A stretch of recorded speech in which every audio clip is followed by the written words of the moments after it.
while I'm startled, I'm also deeply grateful. Thank you very much, sir. It's a very major honor. What I would like to say is that there are two fundamental facts about India's relationship with Tibet and China that would inform the policy of virtually any Indian government. One of those is the India-China Agreement on Tibet of 1954, which in fact, after having listened to Prime Minister Sangay, seems to me to be in total conformity with the middle way. Because whatever is expressed by the middle way, which comes from a Tibetan model, is, I think, entirely, unless I'm corrected, entirely compatible with the India-China agreement. And what we need to hope for is the conscientious implementation of the kind of autonomy that was envisaged in that India-China agreement of 1954, and follow the principles that have been laid out there. I say this as an Indian. I don't say this as a Tibetan. What I would say is that the Tibetans have put forward a proposal in the 21st century that conforms so closely to what we put forward to the Chinese in the mid-50s, that is close on 60 years, 70 years ago, that there is a certain harmony between what Jawaharlal Nehru thought was the right way forward in the middle of the 20th century and what the Dalai Lama is now prescribing for the 21st century.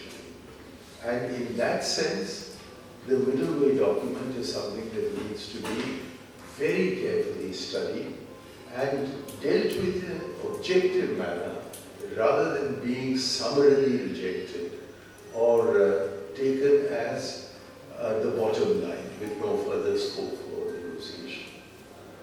Here I think what an Indian needs to recognize is that the Tibetans have stated that they are willing to negotiate these issues with the Chinese. They're willing to talk to them. There have been several rounds of talks that have already taken place, and there's no indication that this process will be interrupted. When I compare this to what we are doing with Pakistan, where we either don't want to talk to them or when we do, we disrupt the process, then I think there is a great deal for us to learn from the Tibetan approach to China. Especially as the Tibetan approach to China, which is one of peaceful negotiation over differences, however sharp, is now similar after 1988 December, where Rajiv Gandhi visited China, to the Indian approach towards China. It was not immediately then, but some 6 years later, that it was agreed to set up a dialogue between the Indian National Security Advisor and his Chinese counterpart on how to find a solution to the border problem. And although 18 or 19 rounds have already been held, and the progress is painfully slow, and the outcome is really unknown, and it would be easy to argue that any kind of solution would be unacceptable either to the Chinese or to the Indians or to both of us. The very fact that we are in conversation with the Chinese, along with the document called the Agreement on Peace and Tranquility of the Border, has given a certain fundamental measure of stability to the India-China relationship, which is reflected in the Tibet-China negotiations that have been going forward, again at the same snail's pace, and with persisting differences, certainly through the first 2 decades of this century.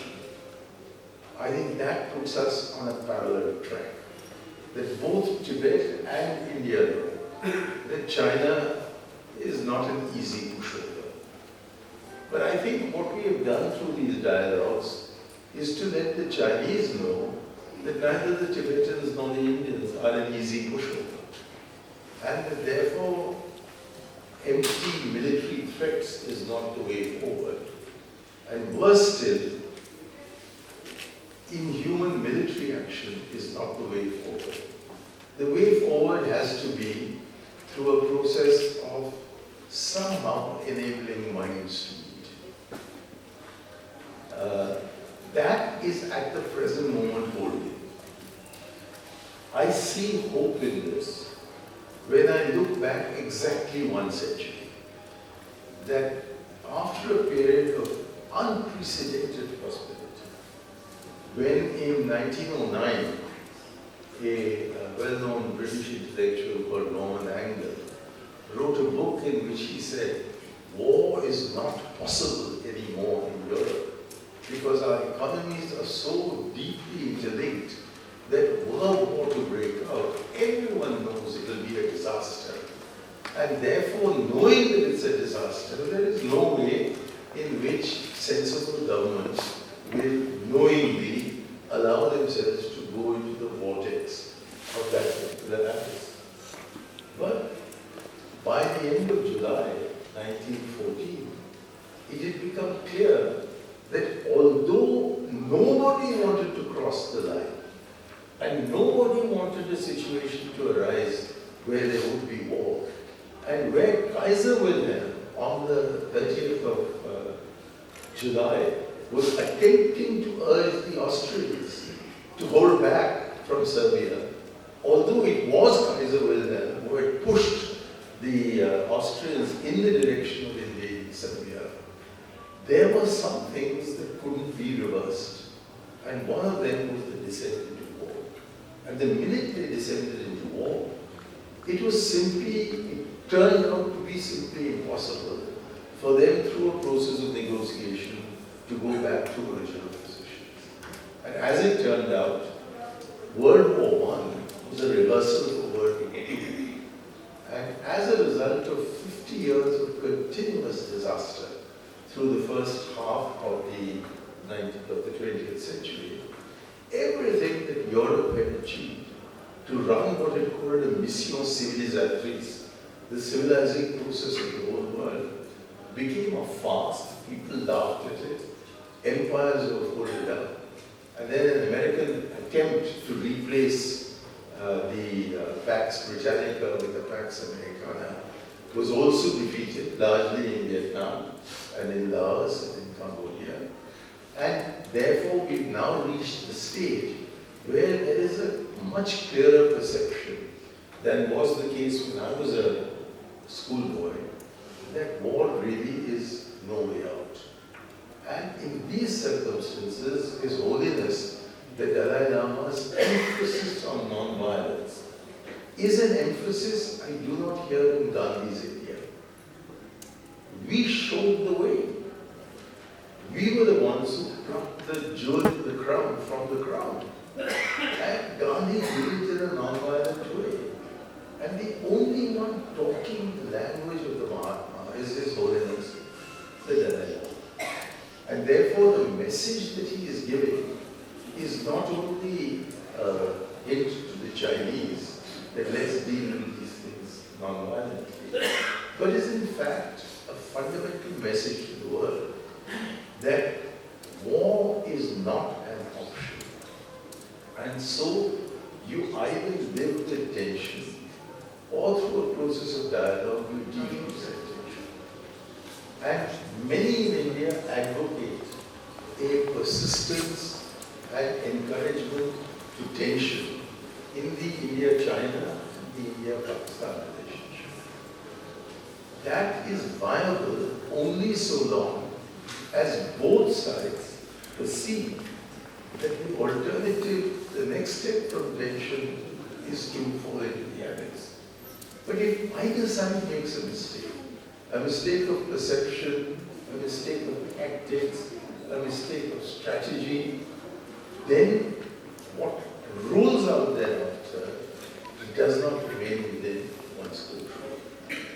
So, therefore, I regard the India-China agreement of 1954 on Tibet as being compatible, entirely compatible, much in harmony with the Tibetan government in exile's proposal of a middle way which they have made to the Chinese, and would hope that the dialogue between China and Tibet, to which we are not a part, will lead over a period of time to at least no deterioration in the status quo, and with the grace of whoever is up there running our show, to get to a reasonable settlement of the outstanding issues.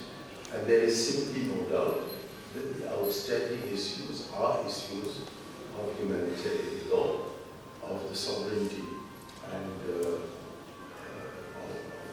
autonomy, and that therefore there will be some kind of a solution over time.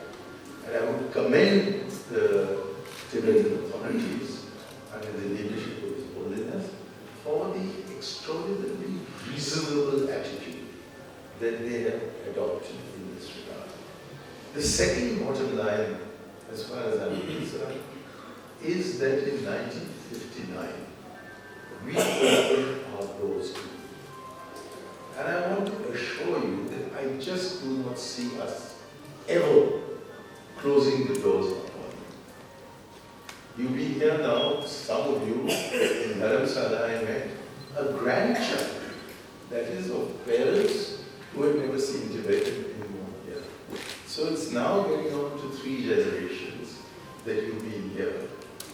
In all the 60 years or so that you've been here, I've never heard of any incident of a serious nature of non-integration or hostility between the Tibetan population resident in India and where we are now. There may be some dispute over the price of a momo or something, but otherwise there is no trouble at all. It has been possible for us to demonstrate our millennial tradition of being able to coexist, but with celebrating that coexistence with people of different origins. And that is why I feel that it is not the word of the government of India, but a kind of civilizational tradition, which is the biggest guarantee that any fears the Tibetan community here might entertain about a possibility of either forcing you back into Tibet or asking you to leave the country is unrealistic. I was surprised on my visit to Dharamsala in April, my very first visit, to hear some voices expressing this suspicion, this apprehension, this fear. And it seemed to me that it would be completely in contravention of our civilizational trends and our governmental positions for any such disaster to overcome the Tibetans living here. And since now the Tibetans have spread beyond Dharamshala and Dehradun, where I was brought up, to other parts of the country, and I particularly meet up with some of them in Karnataka, it's clear that there has been effective integration. And that this effective integration has not in any sense, at least I hope it hasn't, diminished the identity, the true identity of the Tibetans. That the Tibetan people remain Tibetans while they're here, and the Indians not only respect, but as I said, celebrate that specific Tibetan identity.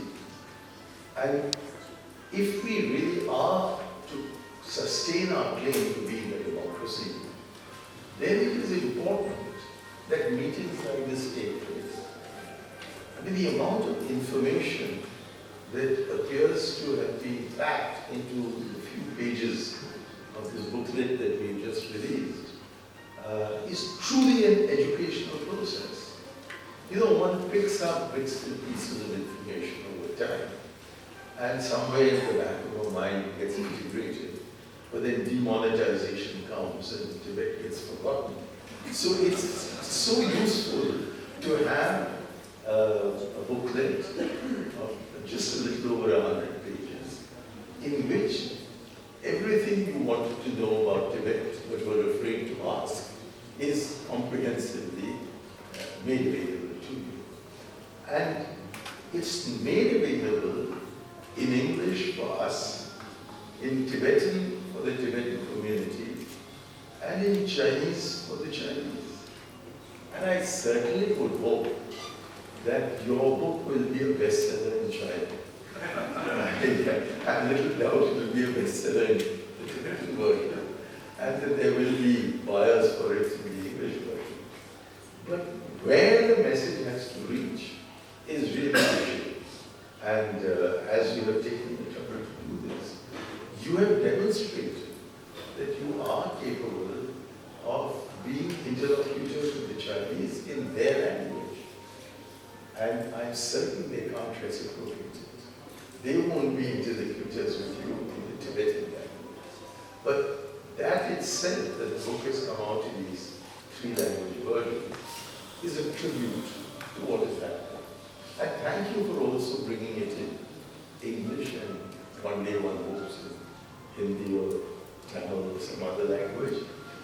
I would particularly urge that Kannada be taken up, because there's such a large number of Tibetans living in Karnataka, that we need to repeatedly refresh our memories as far as people of my generation are concerned, and as far as people who are now coming into adulthood are concerned.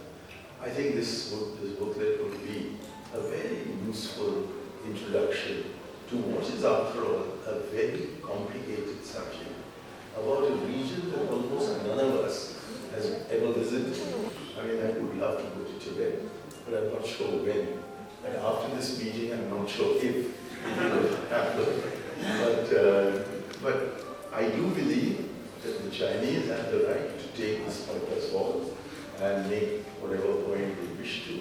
And this endorses the right of the Tibetan government to have this put during the American War, in what they did in the Vietnam War in America, used to be called teachers. I look upon this as a teacher. I look upon my own presence here as a student in this teaching. I have nothing very instructive or new to offer, but I am very, very honored that the Tibetan community in Delhi, particularly Tamil, keeps in regular touch with me. I'm flattered, yes, but much more than that, touched that the Tibetan community thinks of me as a friend and invites me frequently to their functions.